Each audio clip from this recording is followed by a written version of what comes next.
বোনকে ঘর থেকে বার করো, ওকে ঢুকতে দেবো না, বেরো ঘর থেকে। তুমি এক্সপেরিয়েন্স দিলে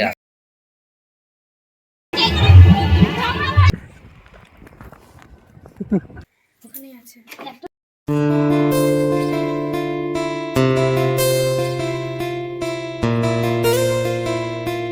নমস্কার বন্ধুরা, মিষ্টি ডেলি ব্লগে আপনাদের সকলকে স্বাগত। আজ মিষ্টির মামার বিয়ে, সেটা আশা করি সবাই জানেন। আর তার বিয়ের রাতে কত সবাই আনন্দ করছে, কারণ এই দিনটা হলো মেয়েদের সবথেকে আনন্দের দিন এবং তাদের পরিবারের সবার। আর তারপরের দিন সকালবেলা আজ সেটার ঘটনা এখন আপনাদের সঙ্গে শেয়ার করছি। আর এটা হলো বিদায়বেলা, আর এটা হলো মেয়েদের সবথেকে দুঃখের দিন। মানে বুক ফাটলেও কিচ্ছু করার নেই, কারণ সবাইকে ছেড়ে তাকে চলে যেতেই হবে। বাবা মা, নিজের আত্মীয় স্বজন, এর থেকে মনে হয় দুঃখের দিন হয়তো মেয়েদের কাছে আর নেই। এইটাই হলো মেয়েদের জীবন। আর এই কি অদ্ভুত জীবন, এটা শুধু মেয়েদের ক্ষেত্রে, ছেলেদের ক্ষেত্রে নয় কেন সেটাই আমি বুঝি না। এখন তো নিয়মের মানে সময়ের সঙ্গে সঙ্গে সব পরিবর্তন হয়েছে, কিন্তু পরিবর্তন হয়নি শুধু এটাই, স্যাক্রিফাইসটা শুধু মেয়েদেরকেই করতে হয়। এদিকে আশীর্বাদ পর্ব প্রায় শেষ হতে চলেছে, তবে এত দুঃখের মধ্যে কিন্তু একটা আনন্দ ঘটনা আছে একটু পরে। আর সেটা দেখার জন্য পুরো ভিডিওটা প্লিজ দেখবেন। এবার আমরা তো সবাই মিলে বেরিয়ে পড়লাম, তো রাস্তায় এমন একটা ঘটনা হলো, জাস্ট কি আর বলবো। প্রত্যেকে হাগা লাগে সত্যিকারের কথা, কিন্তু এখানে সত্যিকারে দেখি কই গো, হাত দেখাও, দেখতে পাচ্ছি না, আর কত লো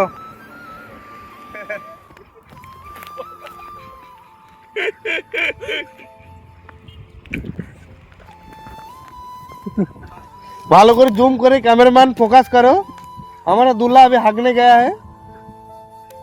বিয়ের সময় যে হাগা পায় সত্যিকারে আজকে উদাহরণ পেয়ে গেলাম। আর নতুন বই ওই গাড়িতে বসে আছে। वो हमारा गाड़ी है।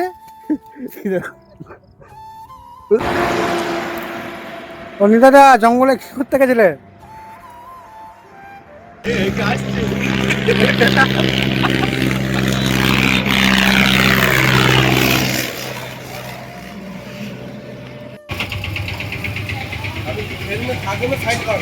থাকো।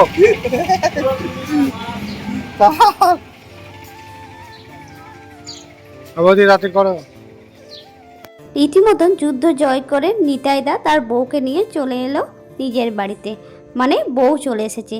আর এদিকে বলছে জামাইদের যে বউকে কোলে করে নিয়ে যেতে, মানে আমার বরকে ডাকলো যে কোলে করে নিয়ে যেতে। আমার বর বললো আমি এসব পারবো না, তো সেই বলে সে চলে গেল। তাই হাঁটতে হাঁটতেই বউকে ঢুকতে হলো তার নিজের শ্বশুর ঘরে।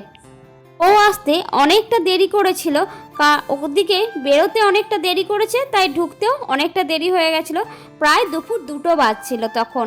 আর এদিকে রাতেই আছে অনুষ্ঠান, তার মধ্যে আবার দাদা করছে শরীরটা খারাপ, কারণ আগের দিন ঠিক মতন খাওয়া দাওয়া নেই, ঘুম নেই, তারপরে একটা অনুষ্ঠানের মধ্যে চাপের মধ্যে ছিল। আবার আজকে সকালেও সেম, ঠিক করে খাওয়া দাওয়া নেই, আবার এতটা রাস্তা জার্নি করে এসেছে। ওর খুবই শরীর খারাপ করছিলো, তাই মাসি কোনো রকমের নিয়মকানুনগুলো সেরে দিচ্ছিল, কারণ তাদেরকে আবার কিছুক্ষণ রেস্ট নিতে হবে, আবার সন্ধেবেলায় লোকজন আসবে, কারণ বৌভাতের অনুষ্ঠানটা আজকে হবে।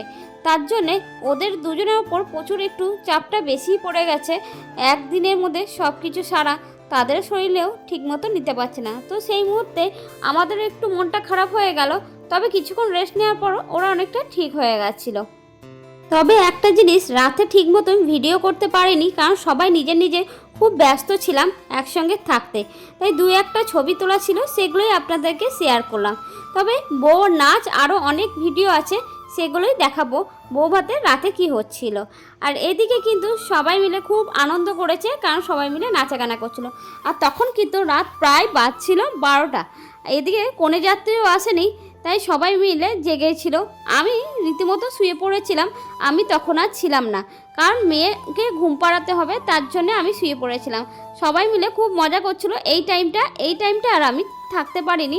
পরে যখন ভিডিওগুলো দেখছিলাম একটু মনটা খারাপ করছিল যে আমি ঘুমিয়ে পড়েছিলাম। তারপরে চলে এসেছিলো কনে যাত্রীর লোক কিন্তু প্রচুর লেট করেছিল, বলতে গেলে তারা রাস্তা করেছিল ভুল, তার জন্যে দেরি হয়েছিল। কনে যাত্রীর লোকরা সবাই চলে এসেছে।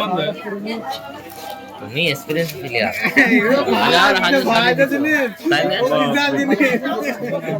এই দেখো এবার আমরা চলে এসেছি বউ ভাতের পরের দিন, মানে ফুলসজ্জার রাতে সন্ধেবেলায় কিছু খেলার নিয়ম আছে, সেগুলো নিয়ে সবাই মিলে বসে পড়েছিলাম। তো প্রথমেই আগে দাদার হাতে সুতোটা খুলতে হবে, তা আবার বৌদিকে বাঁ হাতে, আর সেটা একটা হাতে খুলতে হবে। তাই বৌদির বড় বড় নখ থাকার কারণে খুলতে খুবই অসুবিধা হচ্ছিল, অনেকটা টাইম লাগছিল, কিন্তু নিয়ম যেটা সেটা তো করতেই হবে, তাই কোনো রকমে ও খোলার চেষ্টা করেছিল। তো অনেকটা দেরি হলো, খুলতে পেরেছিল। তবে এই খেলাগুলো কি আপনাদের আছে?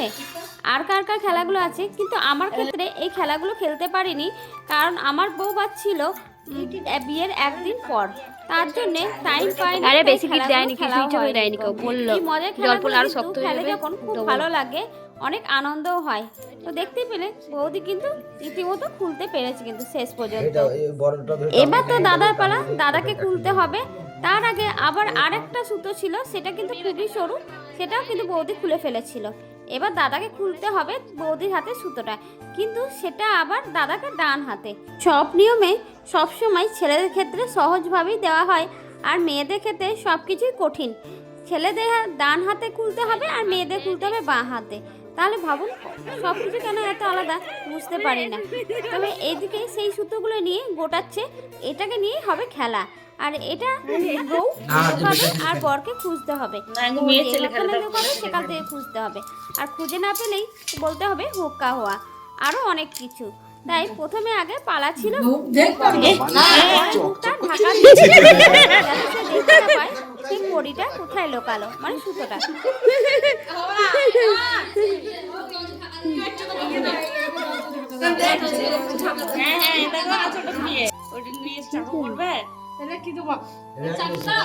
এবার আছে আর একটা খেলা, আর সেটা হলো থালার মধ্যে জল দিতে হবে, আর সেই জলের মধ্যে বউ আর বরের টোপরে শোলা একটুখানি ছিঁড়ে দিতে হবে। দেখতে হবে কে কার পেছনে দৌড়াচ্ছে। যদিও এটা বাস্তবে ঘটে কিনা জানি না, তবু এটা নিয়ে অনেক মজার ঘটনা বলে সবাই, যে এ ওর পেছনে দৌড়াচ্ছে, ও ওর পেছনে দৌড়াচ্ছে, কেউ কারোর সাথে নেই, এরকম অনেক কিছুই বলে। কিন্তু সব কি আর সত্যি? শুধু খেলার আনন্দ করার জন্য এটা করে। তারপরে আমরা আবার চলে এলাম ফুলসজ্জা রাতে, আর আমি একটু সাজিয়ে দিচ্ছিলাম বৌদিকে। বোনকে ঘর থেকে আর কি বলবো, এখানে আর কিছু বলার নেই। তো রেডি করে দিচ্ছিলাম, এদিকে খাটটা সুন্দর করে সাজিয়েছে সবাই মিলে, এটাই আপনাদেরকে দেখাচ্ছি। তবে আর কিছুই আমার বলার নেই। তার মধ্যে চলে এসেছিল আমার মেয়ে, দেখুন আমার মেয়ে ঢাকা টুপি নিয়ে চলে এসেছে তার মামিকে দেখতে, যে মামিকে কি সুন্দর করে সাজাচ্ছে সবাই। তো শুভরাত্রি আপনাদের সকলকে বলছি, আর ওদের জীবন খুব সুখের হোক এটাই চাইছি। আশা করছি ভিডিওটা আপনাদের ভালো লেগেছে। ভালো লাগলে প্লিজ একটা লাইক করে দিয়ে যাবেন।